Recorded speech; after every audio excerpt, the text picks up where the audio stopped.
introduce Leslie Gregory. Some people call her doctor, and she corrects them when they do, but she is a primary health care provider at Selwood Clinic. And the reason that we scheduled today is that I attended a trauma-informed Oregon conference where she presented both a plenary talk that was incredibly well received, and then did about a 90-minute workshop primarily for clinicians and public health agency personnel. And again, it was over my head, but it was very well received. And I thought that her focus on self-care for the Peace Warrior, trauma-informed self-care for the Peace Warrior, which is the second half of today, might be of interest to all of you. And the first part, I think, is of interest to every human in this country, and maybe everywhere, is her campaign with her 501c3 to get the Centers for Disease Control to declare racism as a threat to public health.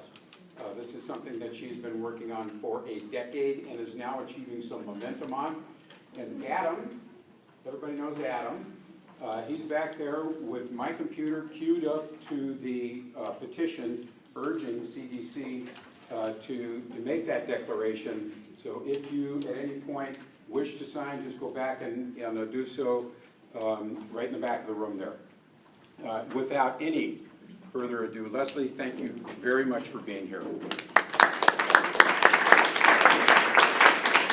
Thank you.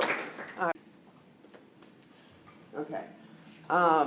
Sorry, before we get started, I do want to acknowledge in terms of trauma that we are standing on stolen land. And so if you just take a moment to understand that you are sitting on top of trauma. You are sitting on top of generational trauma right now. Okay, the privilege you have of being on this beautiful campus in the middle of this gorgeous area was paid for. Okay, nothing comes free. These are the tribes from which this land was stolen.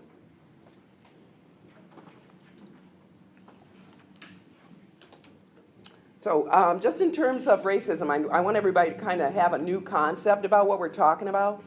So I just want you to take a look at this illustration here and see if anybody notices anything that just stands out to you in the moment. Just take a minute. Be cool. Follow the rules. Anybody see anything interesting? Ma'am? The only cool people are white. The only cool people? Right. So you can see that the rules are, no running. You see a child of color running. No diving. You can see a child of color diving deep into what could be shallow. You can see the not cool behavior is being performed by people of color. There's one person of color doing the right thing, and that's the lifeguard. Oops, my bad. We do have a sort of darker-ish colored kid down here doing okay, but you can see that this is a subtle message. And it's important to realize because we know that swimming is one of the most healthy behaviors, and yet we also have, sort of an understanding that people of color are less likely to be swimming. And we wonder why, and of course there are all kinds of narratives around that. But we can just take a look at this, and this is a current. It's old, but it is still in use by the American Red Cross. And again, we're not just looking at racism as someone calling someone else a bad name. We're looking at big picture, institutional. Red Cross, American Red Cross is one of the largest institutions in our country. So when we look at prevention, and again, we're going big picture, we're looking at some of the things that predispose health disparities, problems with health moving forward. We know many of these chronic diseases are disproportionately represented in communities of color. We start with the basics, adverse childhood experiences. And again, a perfect example would be that which we just discussed with my patient today. Then that can lead to what we know is social, emotional, and cognitive impairment. When you're walking around chronically stressed out, are you focused? Are you behaving well? Are you doing well in school? And we know that there's a disproportionate number of children of color with early behavioral difficulties and those sorts of diagnoses that will, then follow them through the rest of their lives, right? And then there's another coping mechanism, which can be an adoption of health risk behaviors.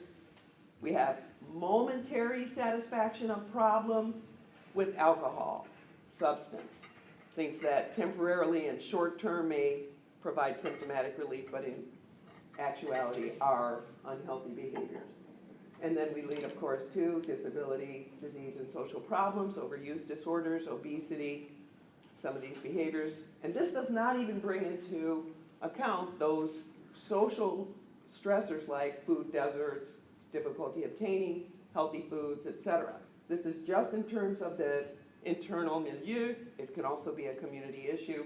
And these all pile up and account for health disparities and early demise. So we know that we have both the individual post-traumatic, chronic anxiety, these sorts of things, and then we have the sociocultural, and that's how we begin to look at definitions around racism as an institutional and therefore public health issue. And again, when we have our own primary care provider, the CDC, refusing to do this work from a preventive aspect, of course that then compounds the institutionality of it. So I think I want to go back to the question before about what is racism, because I think it needs to be interpreted from a larger aspect. We need to go to some of these authoritarian and academically rigorous institutions in our country and ask the question, what is race? Give you a minute to read it. It's important to realize when you're defining race, you are living literally in the American matrix.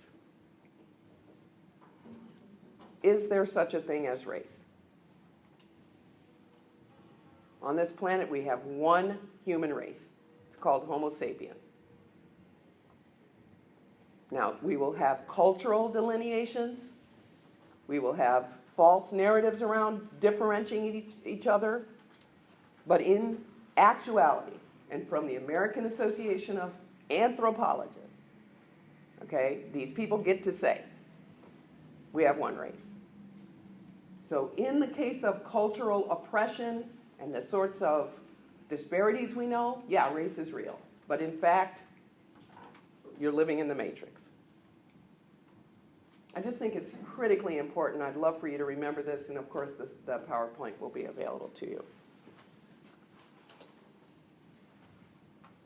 And this just reiterates it in a sort of bullet. You were not born different. We are all human. And that's just so critically important.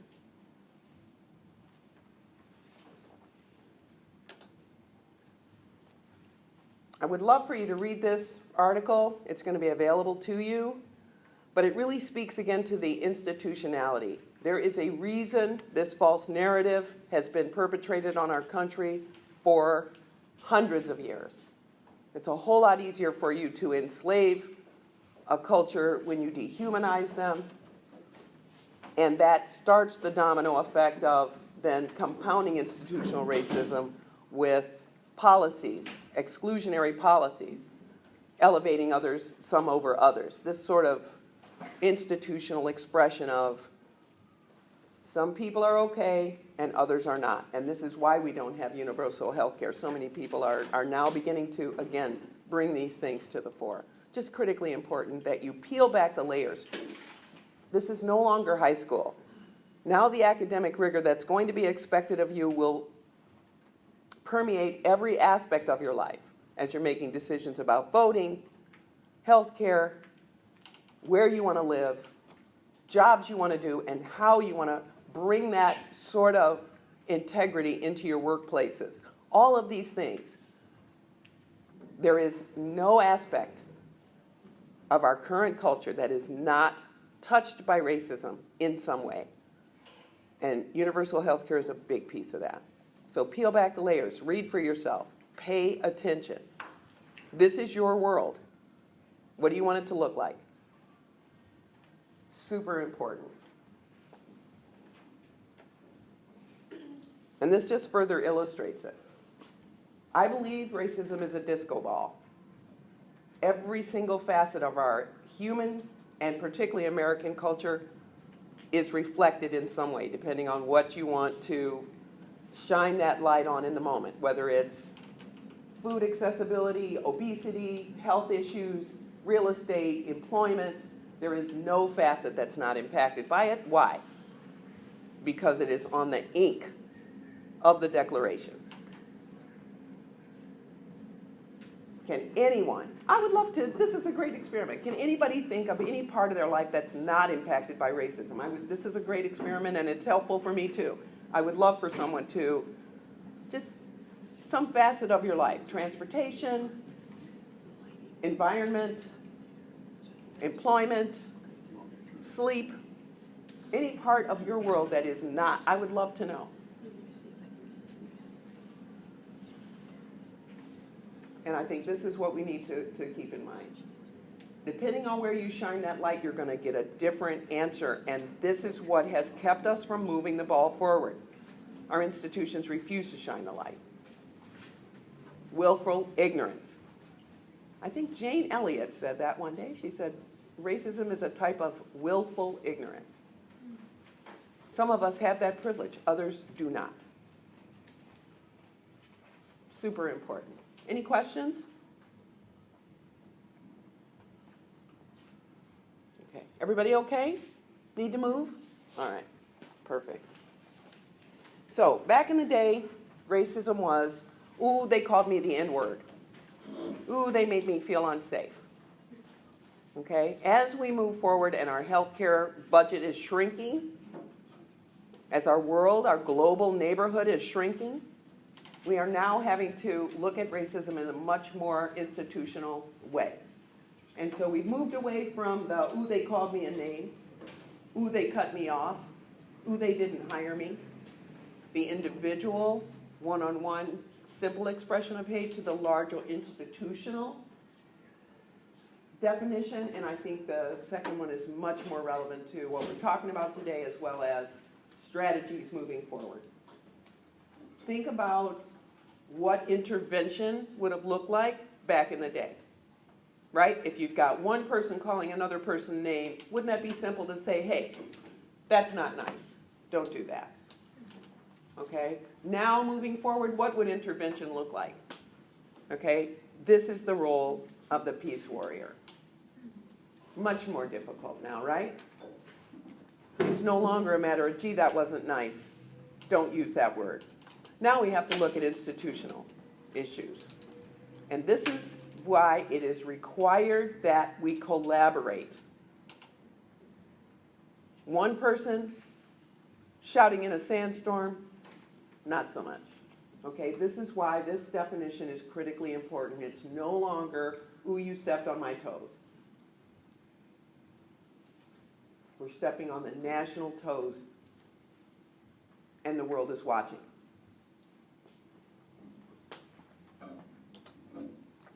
Same is true for trauma. Back in the day, it was, oh, somebody got hit by a car, little whiplash, fell off a step, little concussion. Okay, now we know that it can be chronic. It takes a nuanced approach. It takes more than 7 minutes in a patient encounter. We are all post-traumatic to an extent. In fact, there's a new book out someone might want to read and check out, Post-Traumatic Nation. I was just thinking about that. Associated with gun violence, I believe. So back in the day, it was a car accident. Now it's an accumulation over time. And again, when we look at new emerging data about intergenerational trauma, okay, so this is not just, oops, I stepped on your foot. Okay, this is, you watched your mom get beat up on for decades. Or your mother was beat up on for decades, and now will be hypervigilant raising you. And it's not just, ooh, be careful of stepping off that curb. It's hypervigilance, chronic hypertension, chronic inflammation in the body.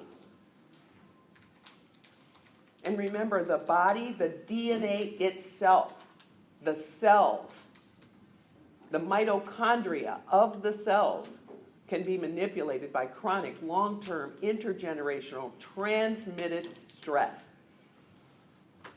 from your mother's DNA to you. This is intergenerational, transmitted trauma. And we know that black women have a much higher risk for preterm labor, premature babies, early maternity, and neonatal death than white women, of less education, incidentally. So we do not confound these variables. That's another big problem related to the institutionality of racism. These confounding variables must not be ignored. And unless we begin to study racism itself, not just health disparities, the new buzzword, then we're not going to get to some of the underlying causes. And again, in prevention, that's where we need to start. Underlying causes, not the Band-Aid approach. So these are very important. And what can happen is, over time, the body struggles to maintain something called homeostasis. In other words, our bodies are programmed to get us up every morning, get through the day, work, stay focused on the task at hand. In order to do so, we may begin over time to acquire these maladaptive behaviors. Look, I may not have had enough sleep last night, but by God, I got to keep going. So ignoring that lack of sleep, I'm just going to keep pushing, and as the stress increases, the attention begins to dissipate, it becomes more and more difficult. We ignore those things that we just can't focus on because we have to keep moving. That is what may be maladaptive behavior. So in the moment, you're stressed out, you can't sleep, what do? Have a hot toddy, which becomes 1, maybe 2. Over time, these behaviors begin to accumulate because you have got to sleep. And you know you do. Instead of exercising, eating right, managing your anxiety, finding counseling, etc., that's just one more thing on your list. So I'm just going to have another hot toddy because I got to sleep. And these are maladaptive behaviors that lead to chronic habituation, diversion, inappropriate behavior. This is maladaptive. Yes, it's adaptive. Yes, it gets you through the day. Yes, it keeps you employed. Yes, it keeps you in school. But mal, meaning bad. You've adapted to a mal situation with maladaptive behavior. And this is how you bring into context those adaptive behaviors that you see. And the questions people ask me constantly, why do black people fill in the blank? When you keep in mind these maladaptive behaviors, does that not call into question how you must contextualize diagnoses in marginalized communities? What does crazy look like for someone who lives in crazy? If you have chronic trauma and you maladapt, is that not adaptive? And how is that taken into context? This is critically important for people who want to more accurately discern just what is going on in their world. Sure, it's easy to do the simple thing, put a Band-Aid on it. Oh, gee, that's tough, that's rough. But if you truly want to understand, then you must peel back these layers. Because understand, a culture that refuses to do this work will not peel those layers back for you. It is up to you before you vote, before you choose. Any questions? So would you say that cultural racism is generational then? It gets passed on in yourselves and the way you respond to situations? That's a great question. What I like to call that is internalized racism. I think it's really important, and I love the question. It really helps to bring that out. What happens is internalized racism. It is still, yes, institutional, right? But I think the other piece, we need to start using words that modify these very triggering terms. And I think racism is a perfect example of that. So what I like to use is the term clinical racism. Because I think clinical means several different things, but one of them is most measurable and actionable. So I like the term clinical racism for that reason. Internalized racism is another important part of the definition, I want to say, because, again, something that you bring inside yourself or is imposed upon you internally does have that, exactly like we talked about, DNA modification, yeah. And you might want to look up another word, telomeres, which is really a fascinating new concept in DNA and genetic research. Telomeres are, let's see, for lack of a better word, they're very much like the little plastic at the end of your shoelace. It signals the DNA strand that it's done, and it can be directly related to mortality. And what we know is these telomeres are modified by chronic stress, this DNA modification, and may actually give us a peek under the curtain as to why early mortality in people of color and chronic stress. So it's an interesting, it's just now being studied more, so we need more study on that. Yes? So, not to get too technical, but in terms of epigenetic markers and methylation patterns in these communities, what are we seeing currently that I would say differ from the average population? Perfect. So that's a great question. So what we know about chronic stress is a couple of different things. Well, there's a lot of different stuff that's coming out now, so it's awesome. But the adrenaline produced by the adrenal glands on top of the kidneys, there are two little like dunce caps on top of the kidney. That is the stress hormone, cortisol. So overproduction of that stress hormone brings into the body inflammation. And one of the things that is a result of this inflammation, and I think here's another really important reason why I think we need to be studying racism itself. Because racism is one of the largest generators of chronic stress. So if we study racism itself, that pathology, we'll be able to study the path of that stress and the effect it has on the body, particularly for this most vulnerable population.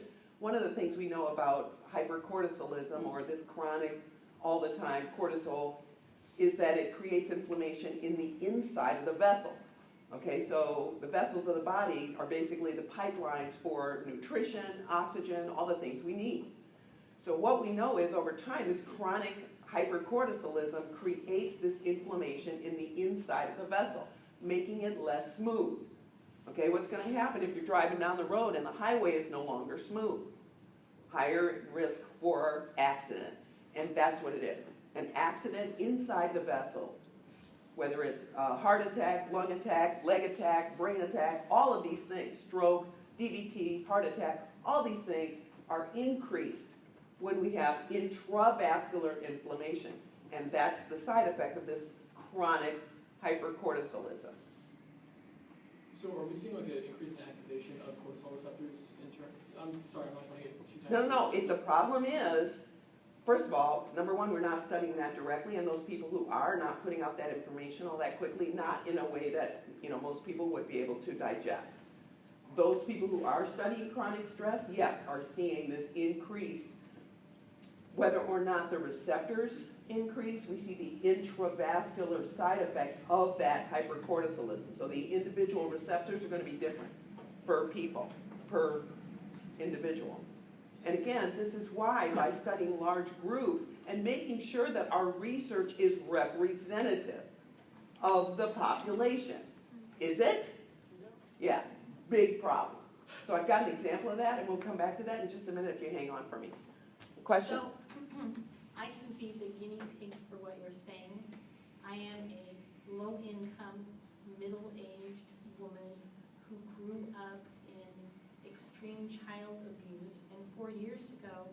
I suddenly had diabetes. Now we know genetically that it was there all along, but with diet and exercise and getting sleep and being very aware, I've been able to control that, except once I'm in class.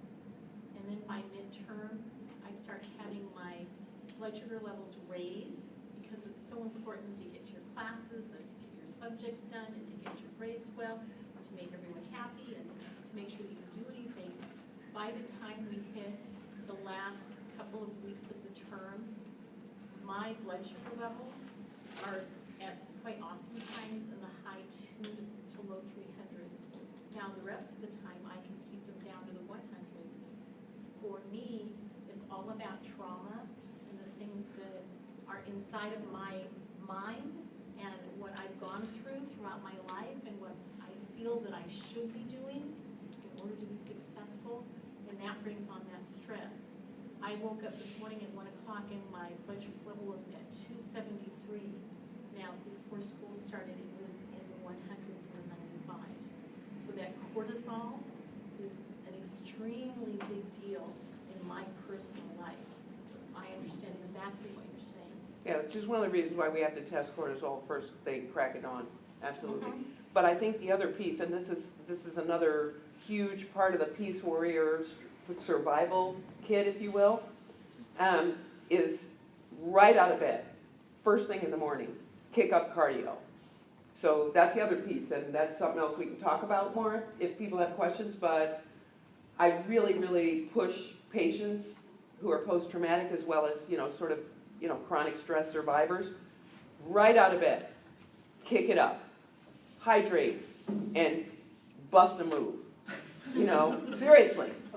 And based on your height, weight, age, gender, etc., you can set that target heart rate for yourself and getting it up there 20 to 30 minutes, 45 for some people, probably you, quite frankly, you got to kick it up. The bottom line is, this is about prevention.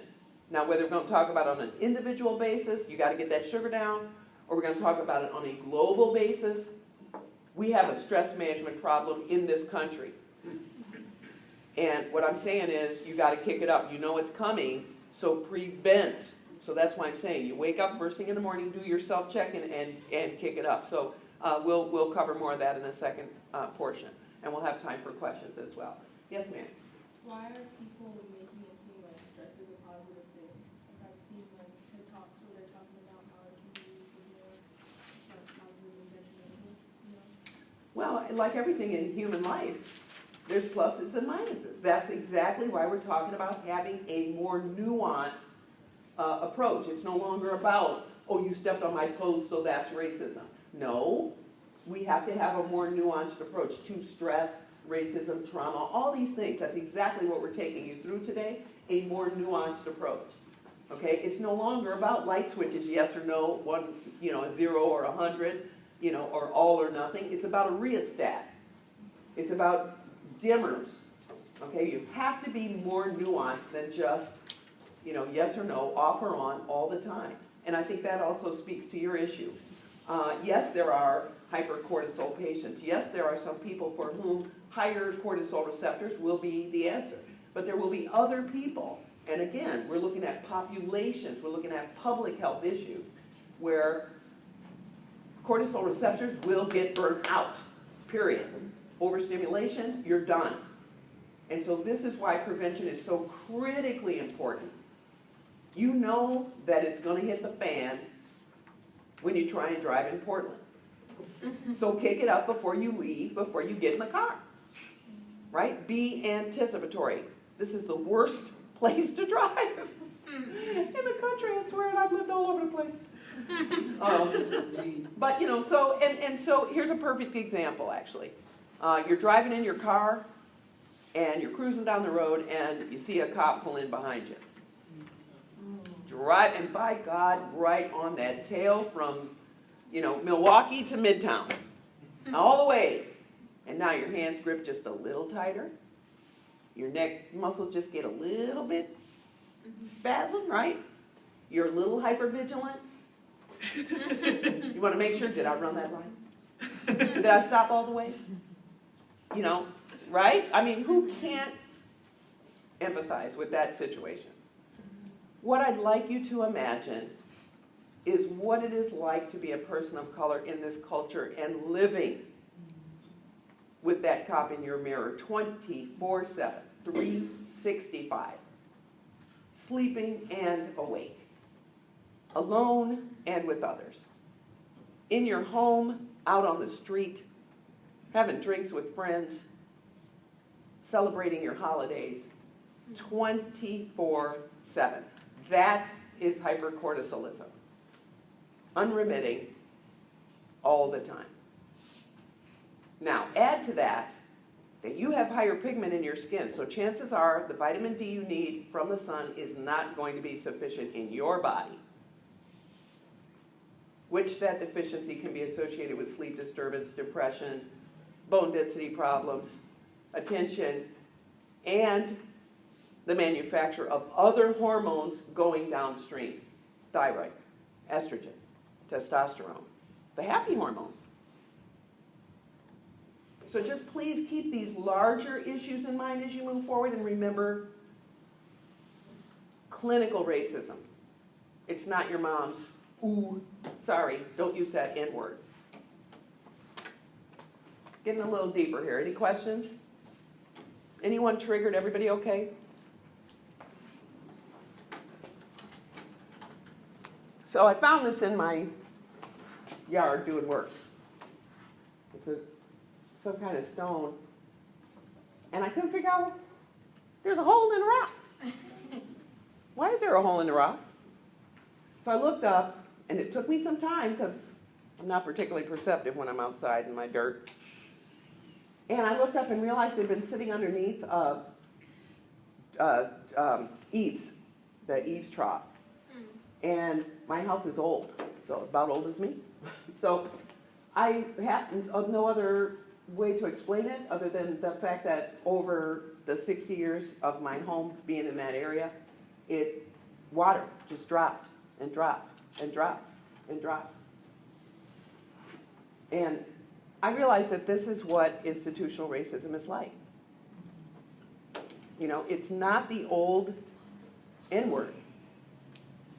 It's the intergenerational marginalization and dehumanization and devaluation of the human. Incidentally, I stuck my finger in there and something had crawled in there and made a home. Nature fills a void. So you're not going to recognize it because somebody's going to paint over it, and internalized racism is the same exact thing. You Band-Aid over it. You just keep pushing through.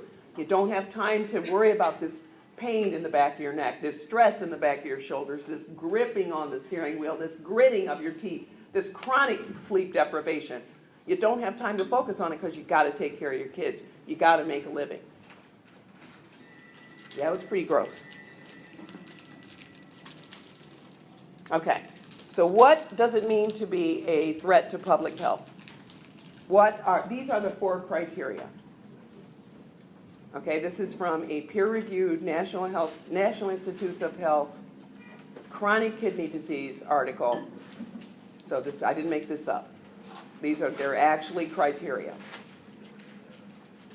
Okay, so whether it's financial burden, burden and life loss, whatever types of burden, it's a burden of society. It's disproportionately felt by a segment of the population. So it could be pregnant women, drivers with seatbelts, smokers with tobaccoism, whatever segment of the population. It's a special segment. That's criteria number 2. Number 3, the current measures are insufficient. In other words, we're doing everything we can. We're telling people not to smoke, but until we actually put the Surgeon General's statement on that cigarette pack, we didn't see a real drop in smokers. And then we also, the 4th criterion is upstream change is required, and that's institutionality. So anybody have a question that racism meets these criteria? And yet, in communicating with CDC, I get a response that, no, we don't know what to do about it. So we're not going to declare it right now. Oh, and by the way, if you'd like to volunteer any expertise, hit us back. That was my response. Sorry, I don't know if I missed it, but what does upstream, on number 4, upstream change require? What does upstream mean? It means that it requires institutional interaction. That my telling you, gee, I'm sorry to hear about your racism, is not going to hit it. It goes to that new definition of racism where it's no longer just someone uses the N-word, it's now an institutional issue, meaning it's going to need institutional address. So, for instance, if we use tobacco as an example, I can tell you to quit smoking, right? Quit smoking. You going to quit smoking? No. We're going to have to stop allowing it in certain spaces. We're going to have to put that Surgeon General comment on the pack. We're going to have to make sure that certain aged people can't access. This is the institutional part. Yeah. Now, is that clear for you? Because it's really important that before we move forward, you understand where upstream change is required. Otherwise, you're going to continue to think that it just requires you to go over to your friend and say, hey, don't use that N-word. Okay. Anybody else got questions? That's a really good question. I appreciate that. Yeah. Back in the day, and initially, the idea with lung cancer, I thought this was so interesting. Back in the day, we were studying lung cancer. And it was all about, what types of cancer are we seeing? Where does it express? How does it come out, right? We really didn't move the bar on lung cancer until we realized that it was directly related to smoking. Once the smoking piece came out, what happened?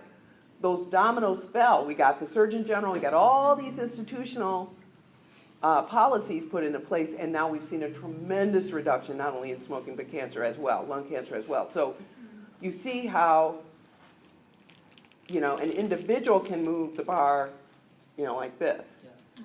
But the big picture, and it was the same with HIV. I mean, think about many of the public health campaigns and you can look at and just see the difference between, back when AIDS was a punishment for those people, as opposed to, okay, it's a virus, let's start looking at what causes it, how does it express, what types of genomes, what types of interventions, right?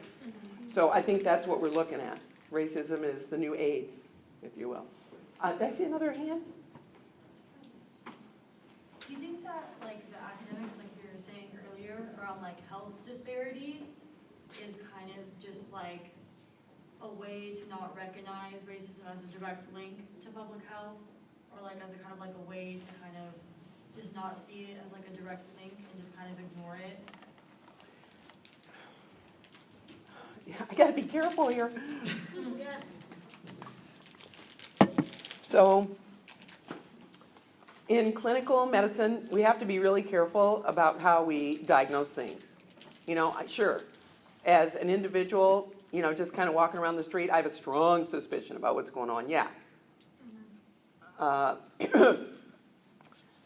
Clinically speaking, if I make a public health diagnosis and say, oh yeah, CDC is just a racist institution and they don't give a crap about people of color, right? My butt's going to be hanging out on the line, right? Mm-hmm. So here's my higher self's assessment. I believe that it's fear. And I think that we need a more nuanced approach to the concept of fear, just like we need to for these other concepts. Perhaps there's a real institutional fear. People who have jobs at these high levels, like the government positions, don't want to lose these jobs. So they're going to look around, and if the institution has a culture of don't ask, don't tell, then are you going to be the one to speak up and say, hey, the emperor has no clothes, right? So I think that's a part of it. I think we're looking at people who lack the inner resources to do exactly what we're asking you to do as peace warriors. Stick your head up out of that gopher hole and say, hey. So it's about courage. in the face of fear. And remember, courage is not the absence of fear, it's the ability to have action in the presence of fear. And I think maybe there's a lack of that at the institutional level. I don't know these people individually, although I have spoken to some of them on the phone, and what a trip that was. So I think, I think there's a certain level of fear. I think there's a cultural impact of leadership.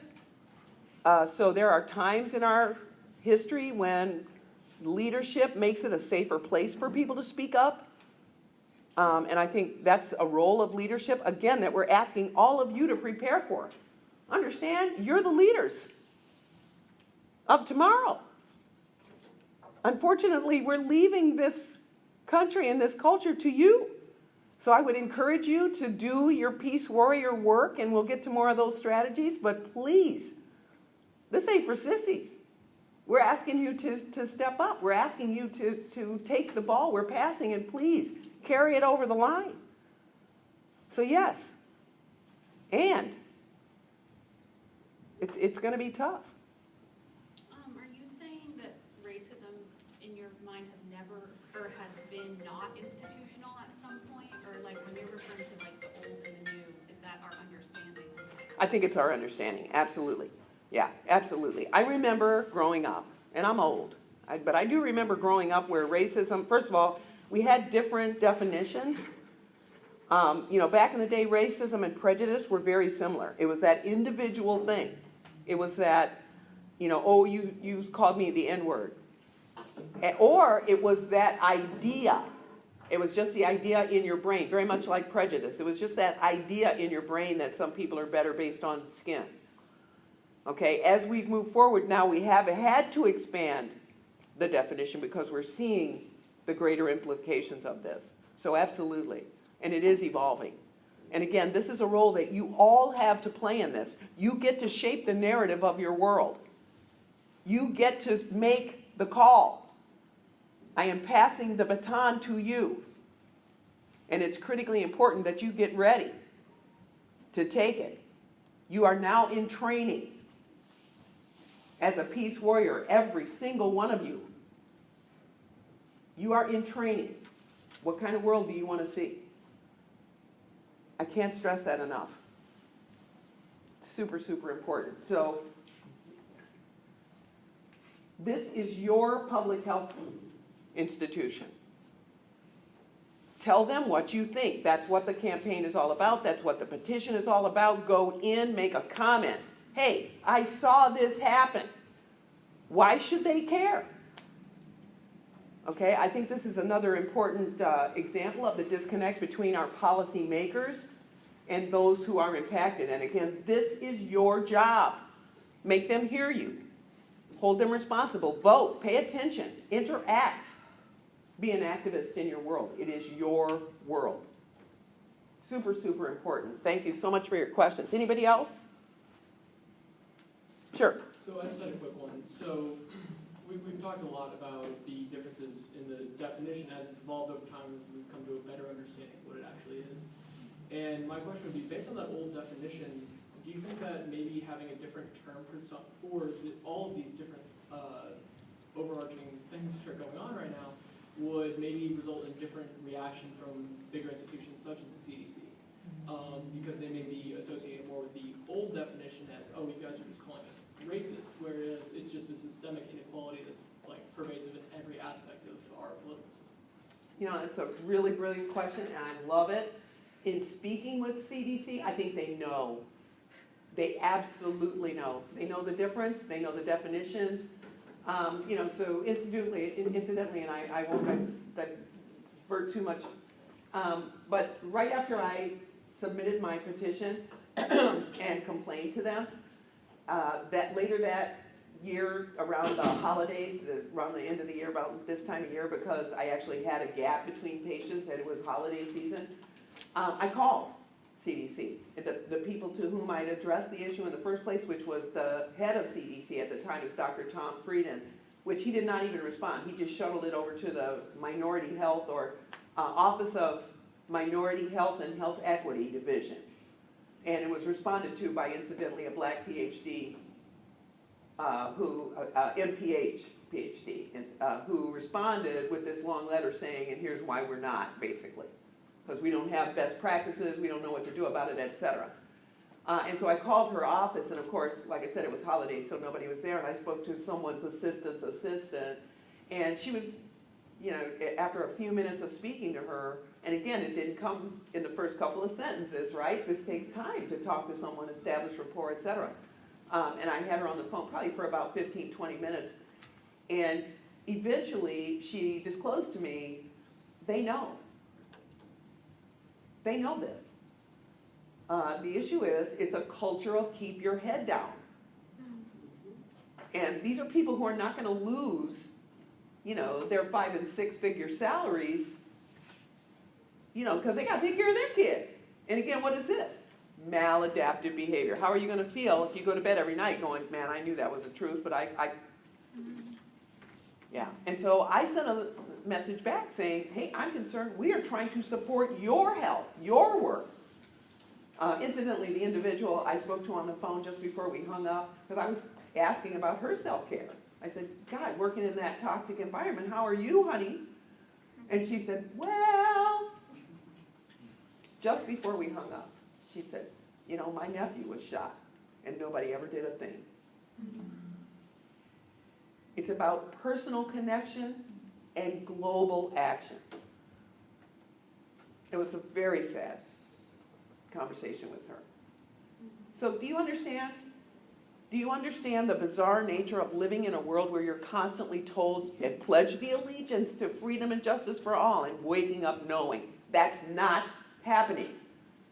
It's called cognitive dissonance, and it increases stress.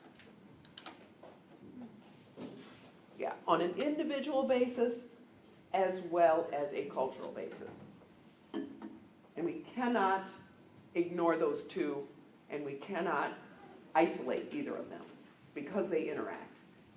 Okay, your socio-cultural milieu is going to have an effect on how you sleep tonight, how you drive tomorrow, how you focus in class. And please focus in class. Okay, moving on. Okay, so it's not all bad news. Bottom line is, we don't want to focus on all bad news. We have recommendations. We know there are things we can do. We know that there are interventions that can fix this. And again, we're passing the baton on to you. So these are some of the things we're trying to endorse. These are some of the things that if CDC would just do its job, these are some of the global, institutional, big picture interventions that we're asking them to do. So in the meantime, these are just strategies we're putting together over at my nonprofit. These are the things we're trying to set into place. What if a letter endorsed by different disciplines of clinicians around the nation was put together and sent to CDC to say, hey, this is why you need to do your job, and those of us on the ground, seeing patients face to face, day to day, this is what we're seeing, this is what we recommend. So that's one of them. We definitely need to separate out the administrative branch from our public health institutions. Really? Are you seriously going to allow an administrator to basically censor CDC? And you can look that up. Google, 7 words, CDC is censored.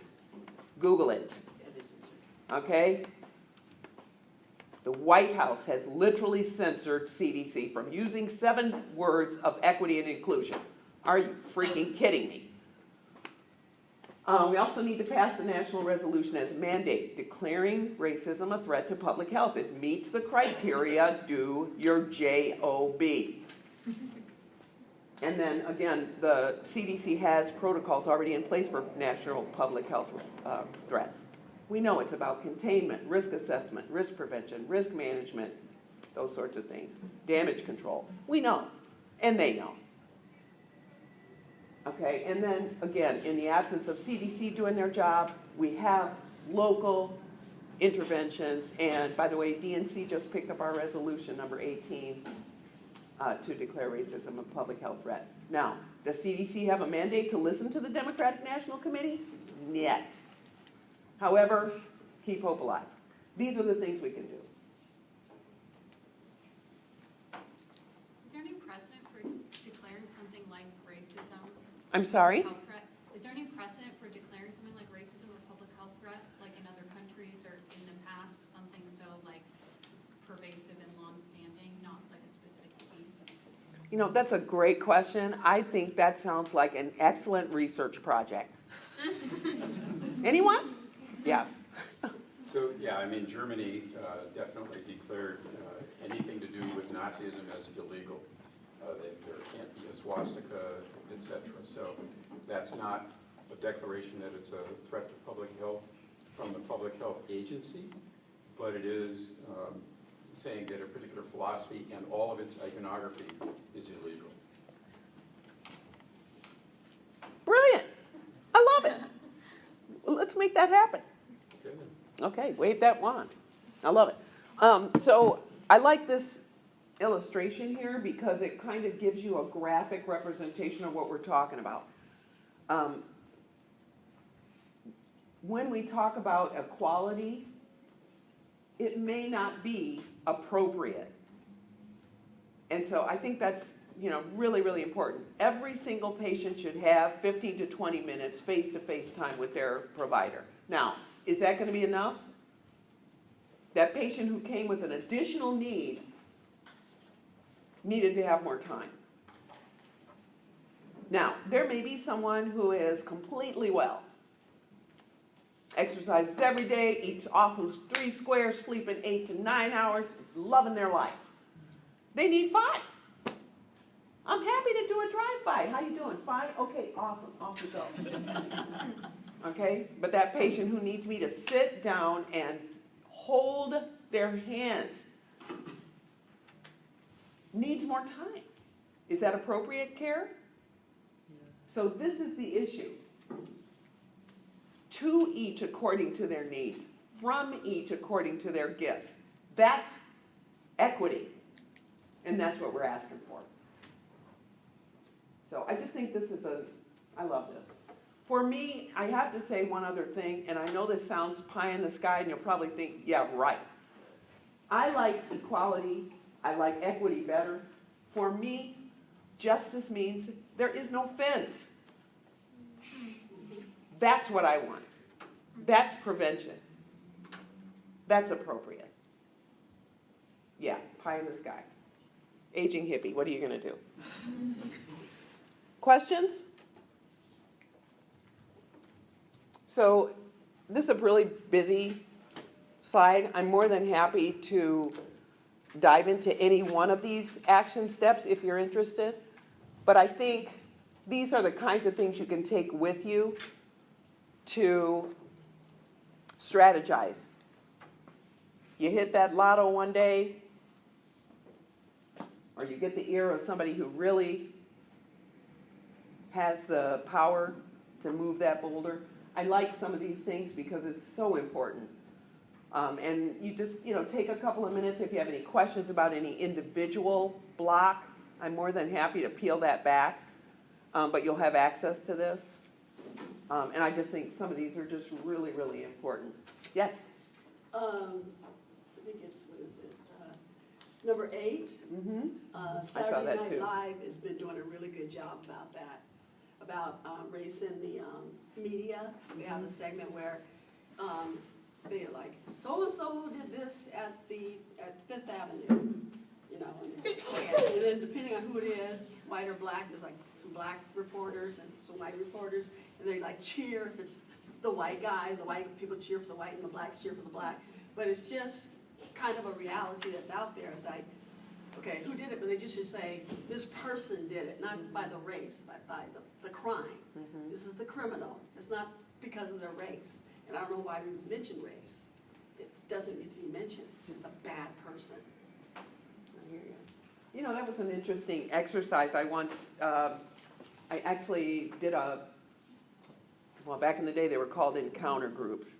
I guess more like focus groups these days, but we actually had an exercise where we went around equating behaviors of black populations with those of white populations, and it was very illuminating. One of the things that came up that might be helpful here is when you hear a news story about some crime that's happened, and I think we were 4 Latinos in the room. There were three white people, several gay individuals, and it was a fairly diverse group. And we asked the question, when you hear a news segment saying someone has committed a crime, do you think to yourself, whatever socio-cultural group you identify with, you just hope it wasn't that person? Do you ever just think, oh God, I hope it wasn't a black dude?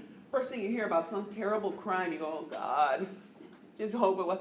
And what happened was almost everyone in a marginalized class said, oh God, yes, I hope it's not a Latino, I hope it's not. And it was very difficult for the white people in the room to understand that. So I just would have you think about that if you don't identify with any specific social-cultural group, it could just be that you're white. And that becomes this sort of, oh gee, I just don't have to think about it. It's just another exercise I would have you engage. Any other questions about any of the blocks that are individual? And I think, 8 is a particular one. I think what I would probably put in, not avoid unnecessary mention of race, because I think avoidance does not help. What I would say would be appropriate discussion of race in the media. So could you speak about number 1 a little bit, decreasing geographical segregation? So redlining, gentrification, these are the issues. Okay. When I first moved to Portland, well, first of all, I should have probably thought better in looking for a place to purchase my home. But one of the things I have come to realize later is if you look for the streets like MLK, Rosa Parks Street, Rosa Parks Way, you're probably going to see more diverse communities.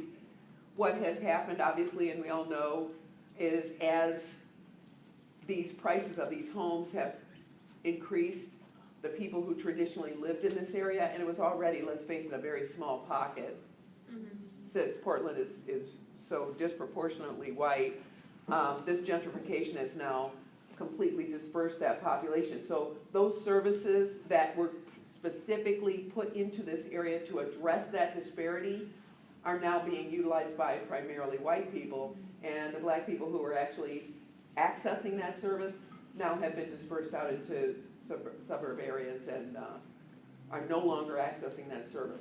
So gentrification is a perfect example. Yeah, or being, initially before you even buy your house, not just being purchased, not being driven out of your neighborhood, but before you even buy the house, being encouraged to purchase in a specific area or discouraged by real estate, pricing, etc. I was gonna say, I think statistically, like high schools and school districts are still very segregated. Absolutely. And I feel like we don't call it segregation, but they're still very segregated. And even being on Portland sports teams, people can probably relate. It was kind of like 3 high schools that weren't white, and every other high school was kind of white. Like you definitely knew which school district you were in when you were on a travel sports team. So I don't know. It's interesting how segregation is such a thing of the past, but it's still so present. Yeah. Yeah, exactly. And again, I love the way you put that to say it was a thing of the past, but it still persists. That's exactly the same way that this narrative has changed. And I think there's a certain amount of fragility around hearing the actual words. And again, so we use these sort of sneak up on it words instead of saying racism, it's going to be health disparities, or it's going to be marginalized, or, we see. And so I think to the question of this gentleman here, in terms of using different words, I have to agree, because I think that's exactly what we have seen, this sort of manipulation of language to make it safer. And I think, maybe going back to some of these, and again, these are the ways that you young people can have an impact on your world. Call it what it is. Or, I've seen some of them, the way each generation manipulates language has been just remarkable. I love that. And I just urge you to, peel back these layers and use the words that are going to most accurately represent how you feel about these things. Language matters. And I love the way we've seen words just kind of manipulate over time and take back that narrative, because it has to be nuanced. It's not enough. So I just really appreciate your question, using language in a more powerful way. It's very important. Questions? Good. Do something. Okay, so the nonprofit has further needs, and the campaign has ways that each and every person can participate. We're always looking for mailing lists. We need people who are fast with the thumbs and the Twitter and the social media. You can always pin the campaign, the petition, to your to your screen, to your homepage. And then when you see somebody pop up with something stupid, or you think, gee, this would be a great example, take the campaign and post it to that comment so people have a chance to sign it. I mean, that'd be a simple way. But there are other things. Like I said, sending off the campaign to other people. We always need outreach, recruitment, lobbyists, people who are savvy. And like I said, quick on social media is a big, big issue. We know sometimes that all it takes is for some sort of action to go viral or hit the right spot, and then it can really blow up. So that's what we're looking for as well. We're always looking for development or fundraisers or volunteer coordinators, get other people doing the same thing. If you happen to have a lot of friends or followers or whatever on social media, you'd be a great person to do that. Take nonviolent resistance training. Learn how to do it. Take anti-racist training. We have Resolutions Northwest. We have other groups around doing anti-racist training. It is not enough to not be a racist. It's not enough. You must be an anti-racist or you're doing nothing. And that's such a critically important difference for people. So we have lots of further needs, and again, you'll have this PowerPoint. So if you ever get a minute, you're thinking, woo, you can always hit us up on Facebook and Twitter. Oh, here's another action step. If you have a car. All right. Yeah, another way. So there are things. And then this kind of leads us into the next piece for Peace Warrior training. It can be tough sometimes. So you may have already said this, but what's the name of the nonprofit? Right to Health. Mm-hmm. Yeah. And again, I have to say, the imperative to never give up can feel oppressive sometimes. Sometimes you just want to give up. Right? And I think this is another way we'll lead into the second part, because self-care is super important. Sometimes you just need to rest. And sleep is a big part of what's needed. So rest, take a break, self-care, etc. This is all really important. We're going to go into it, but to the extent that you can, then I just, encourage you. Okay?